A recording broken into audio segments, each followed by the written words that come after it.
my whole world disappeared.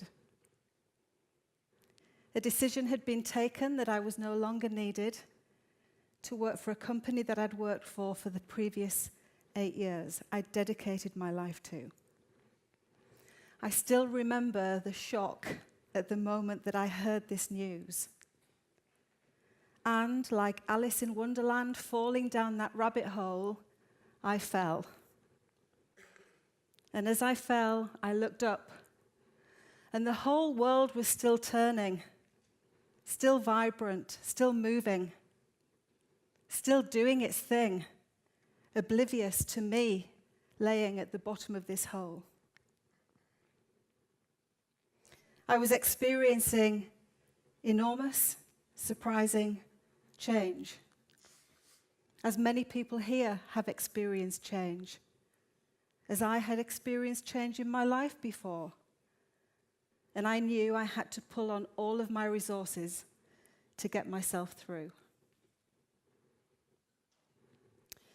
A few weeks later, I realized that I was getting used to my environment.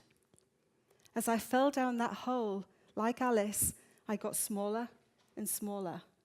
The world got bigger. But as I got smaller, everything started to slow down. I started to rebuild my life, bit by bit. I started a new business. But from my very small and slow position, I got a new perspective on the world. And at that point, something amazing happened. I started to see things that I hadn't seen for a very long time. Little bits of my life lit up in color. I saw things and heard things that I'd been missing. Little things that I had recently been moving too fast to notice. I want to share with you some of the little things that have made the biggest difference in the last 12 months, and share with you how I have overcome the shock of such a big change. All the little things that have really helped.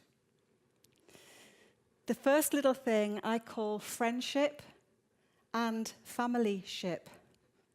And you might say to me, Helen, friendship and familyship, they're not little things, they're enormous things.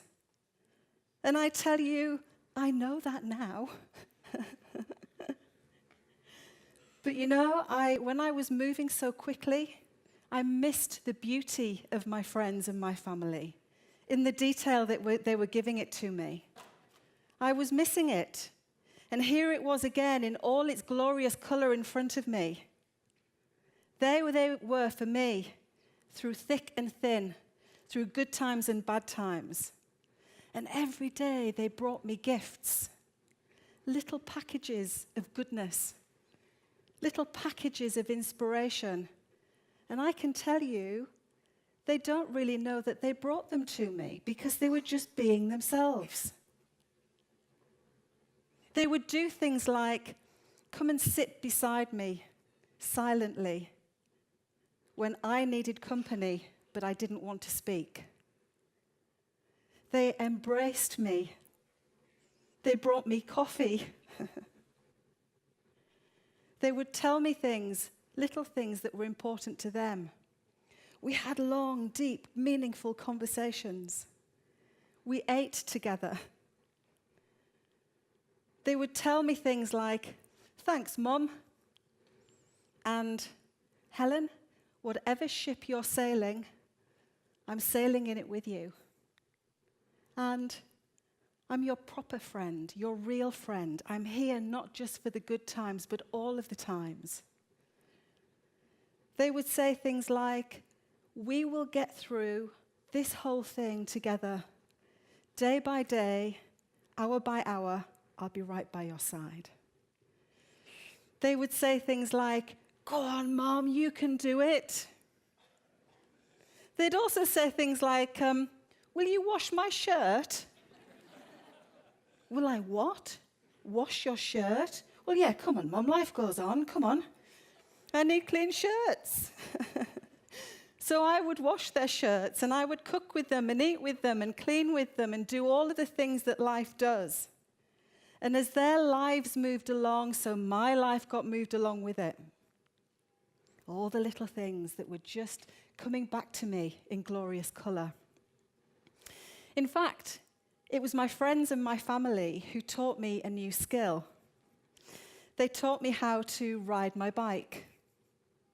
And one friend in particular, who had been a triathlete, took teaching me very seriously. And she said to me, Helen, whatever you do, 2 things to remember. You must always wear your helmet so that when you fall off your bike, the helmet hits the ground before your nose hits the ground. And the second thing, which is the next important little thing I want to share with you, is if ever you find yourself in trouble on your bike, if you hit slippery ice, or you find yourself being blown around by the wind, you will always stay in control if you pedal, pedal, pedal. Just keep turning those wheels, and eventually you'll pedal out of trouble. And I can tell you, in the last 12 months, I kept turning my wheels. I've pedaled and pedaled and pedaled in my life and on my bike. In my life, I am cycling up my own life mountain. I've got a long way to go to the top, but every now and again I look out and I take in the view, and I can tell you, today, the view is pretty good.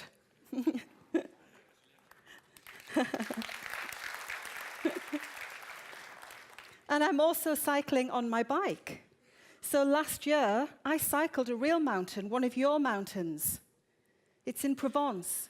You might have heard of it, Mont Ventoux, the beast of Provence. So I did this mountain. I cycled it with my boyfriend. He was good. It took him 2 hours, which is pretty good. It took me 4 hours, okay, which is fine. And the whole mountain was alive with cyclists. And I have to tell you that every single one of them cycled past me. And as they did, in French, of course, they shouted, allez, allez. And I kept going, allez, allez. And bit by bit, I made it to the top. But I made it there in my time, in my way, at my speed. And I did it.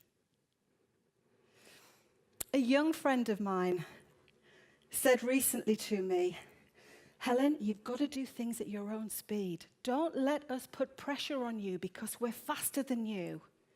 Take your time. Do it your way. And I am.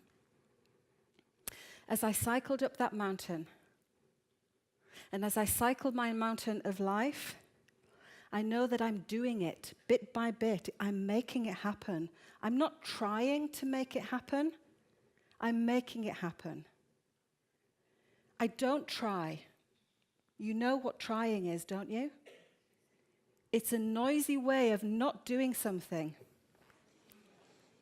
Here's a little thing that I like to listen to every now and again.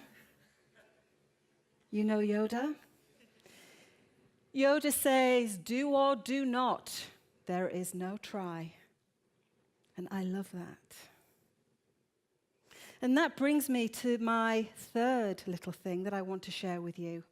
I call it Right Here, Right Now. I think there's a song about that. Listen, just like you, I have a past. I've got a lot of memories. I've got a lot of experience. I've got a lot of wisdom. It's all mine. And I've got a future. It's full of the person I'm going to become. It's full of dreams and hopes and goals. And right in between my past and my future is me. Here, right now. And over the last 12 months, I've come to realize that I can only be right here, right now. I can only do right here, right now. I can think about my past.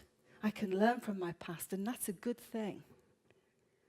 I can think about my future and talk about my dreams and hopes and goals, and that is a very good thing. But the only place I can do anything about it is right here and right now. So as I've lived these 12 months, there have been times when I've been in despair, thinking, how can I, what will I do to move myself on? And in those moments, I've done something. I've decided to speak with somebody, have a meaningful conversation with somebody, even strangers on flights. I talk to anybody. And I find inspiration in what people tell me. If I feel down, I think this is no good. I want to feel up. So I do what it takes to make myself feel happy. I'll put on some music. I might sing, much to my children's embarrassment.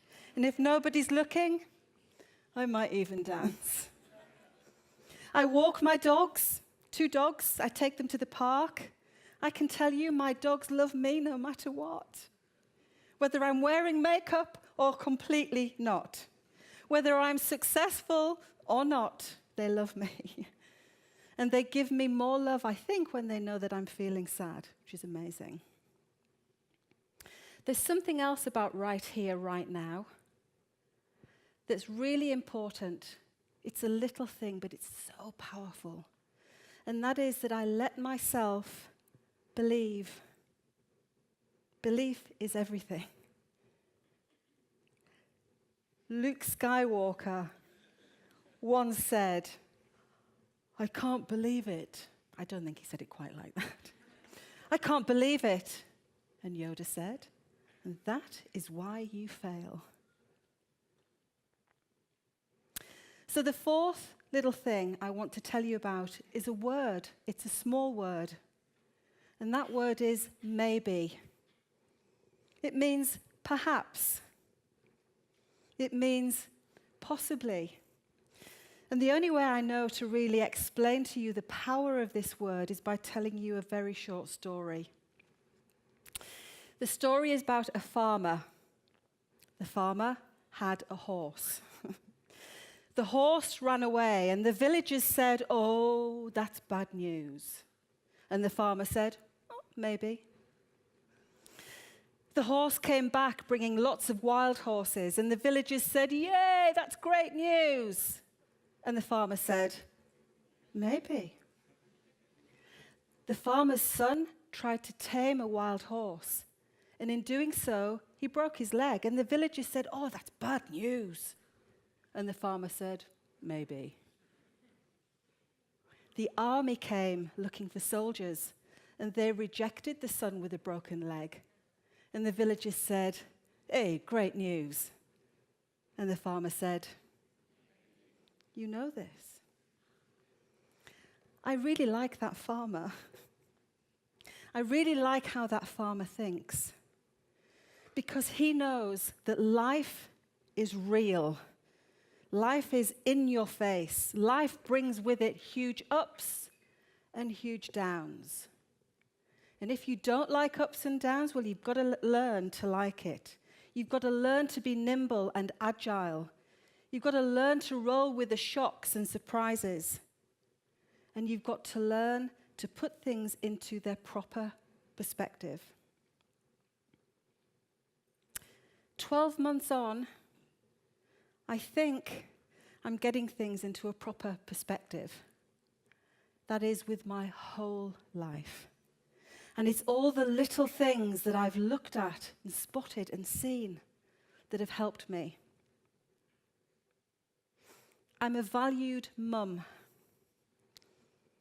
and daughter and girlfriend and business partner and friend.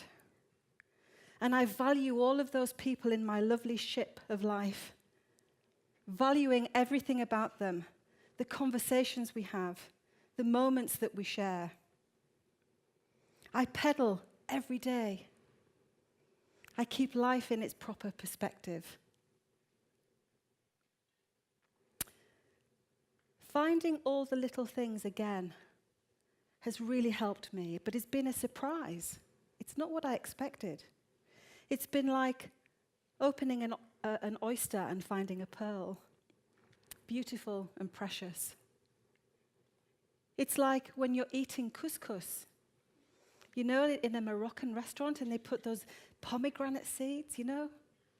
And you bite into a little pomegranate seed, and your whole mouth goes alive with flavor, you know? It's like finding light in the dark. I've saved my most favorite little thing to the very end to share with you. My special little thing, and I think you might recognize it. My favorite thing is when all of the people that I care about are sitting at my table. There's a lot of us, some young and some older.